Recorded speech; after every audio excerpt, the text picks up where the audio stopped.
तो दोस्तों, हनुमान जयंती आने ही वाली है और साथ ही हनुमान जयंती पर अगर आप हनुमान मंदिर जाते हैं तो आपको क्या क्या फ़ायदे होंगे, ये सुनकर आप सोच में पड़ जाओगे।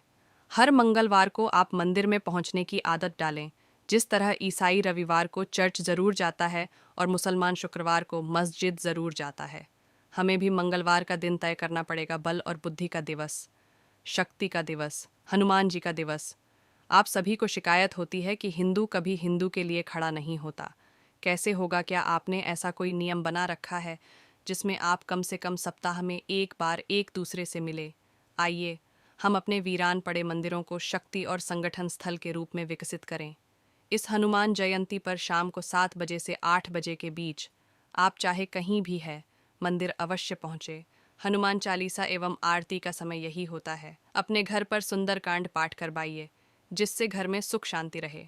आप अपने घर पर हैं तो घर के पास के मंदिर में, दुकान पर है तो दुकान के पास के मंदिर में, ऑफिस में है तो ऑफिस के पास किसी मंदिर में, अगर आप यात्रा पर भी हैं तो आप जहाँ भी हैं वहाँ पर आसपास किसी भी मंदिर में हर हनुमान जयंती मंगलवार के दिन 7 बजे से 8 बजे के बीच ज़रूर पहुँचे। कल्पना कीजिए, भारतवर्ष में लाखों लाखों मंदिर है।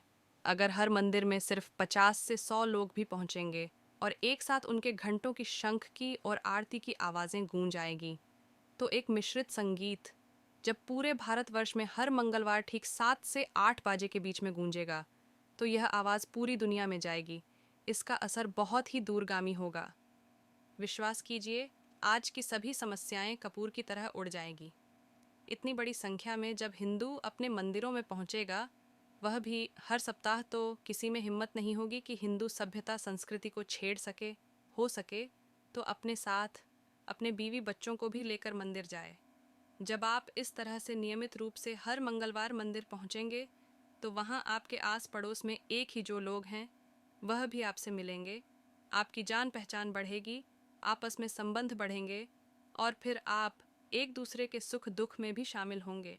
इसी तरह से हम सभी एकता के सूत्र में बंध जाएंगे। अगर संदेश पसंद आया है तो इसे सभी ग्रुपों में प्रसारित करें और आज ही प्रण करें, चाहे हम कुछ भी कर रहे हैं। हर मंगलवार 7 से 8 बजे के बीच हम मंदिर ज़रूर पहुँचेंगे। अपने लिए नहीं, अपने समाज और अपने परिवार की सुरक्षा के लिए ध्यान रहे। अब यह आवश्यक हो चुका है। अगर आप इसे अभी भी टालते रहे तो बहुत बड़े खतरे में आप पड़ने वाले हैं। जितना शीघ्र आप इसे शुरू करेंगे, इतना जल्दी आप एक दूसरे से एकता के सूत्र में बंध जाएंगे। और सत हूँ, बाकी धर्म के लोग भी आपका मजाक नहीं बना पाएंगे, क्योंकि हनुमान जयंती पर जो भी उपाय करते हैं या आप हनुमान जी के मंदिर जाते हैं तो आपको अनेकों समस्याओं से छुटकारा भी मिलता है। भगवान राम के परम भक्त हनुमान को मंगलवार के दिन पूजने का विधान है। यह दिन बजरंगबली की उपासना के लिए सर्वोत्तम माना जाता है। इस दिन भक्त अपने प्रभु की पूजा अर्चना कर उनका आशीर्वाद प्राप्त करते हैं। हनुमान जी भी अपने सभी भक्तों की हर तरह के संकट से रक्षा करते हैं और उनके दुख हर लेते हैं। हिंदू धर्म में मंगलवार का दिन बजरंगबली को समर्पित किया गया है।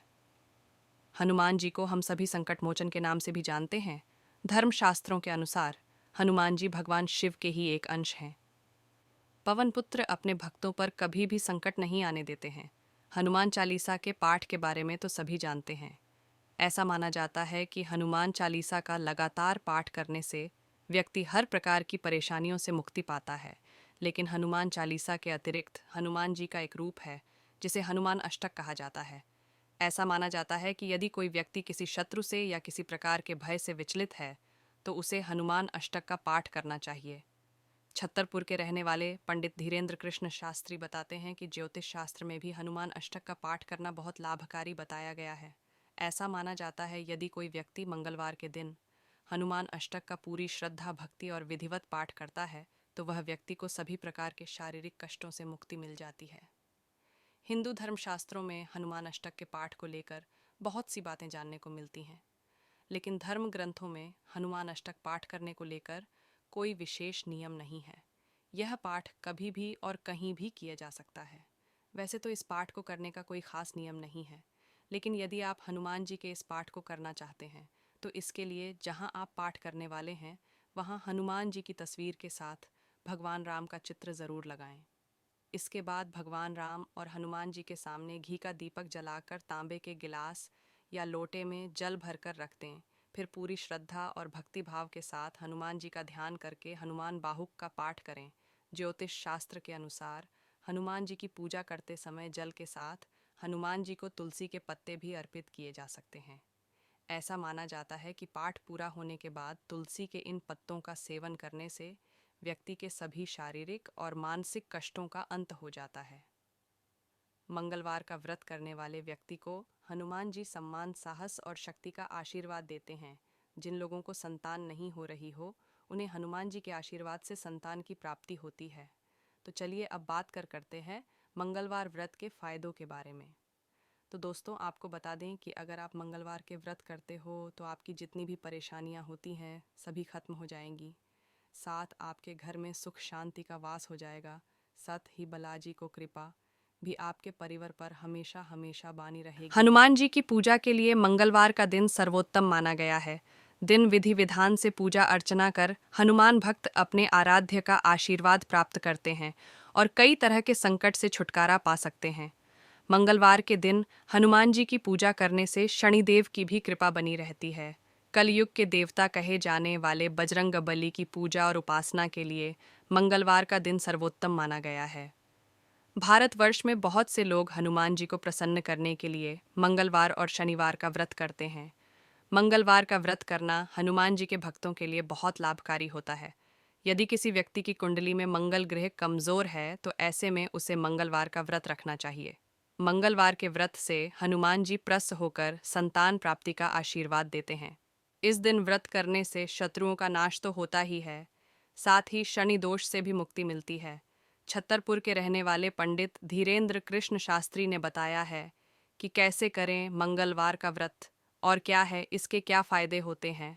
तो चलिए सबसे पहले हम आपको बताते हैं कि अगर आप भी मंगलवार के व्रत करना चाहते हैं तो सबसे पहले उसकी पूजा विधि जान लेते हैं। व्रत पूजा विधि। मंगलवार का व्रत कोई भी व्यक्ति किसी भी महीने की शुक्ल पक्ष के पहले मंगलवार के दिन से शुरू कर सकता है। इस व्रत को 21 या 45 मंगलवार तक रखा जा सकता है। कई लोग तो इस व्रत को आजीवन भी रखते हैं। इस व्रत को करने के लिए मंगलवार के दिन प्रातःकाल जल्दी उठकर स्नान आदि करके लाल रंग के वस्त्र धारण कर लें। इसके बाद घर के ईशान कोण में हनुमान जी के आसन के लिए चौकी रखें और इसमें हनुमान जी की मूर्ति या चित्र को स्थापित करें। ध्यान रखें, हनुमान जी भगवान राम के परम भक्त हैं, इसीलिए इनके साथ आप भगवान राम और माता सीता की मूर्ति या चित्र भी ज़रूर स्थापित करें। अब अपने हाथों में जल लेकर हनुमान जी का ध्यान करते हुए व्रत का संकल्प लें और धूप दीप जलाकर भगवान राम और माता सीता की आराधना करें। इस पूजा में हनुमान जी को आप लाल रंग के पुष्प वस्त्र, सिंदूर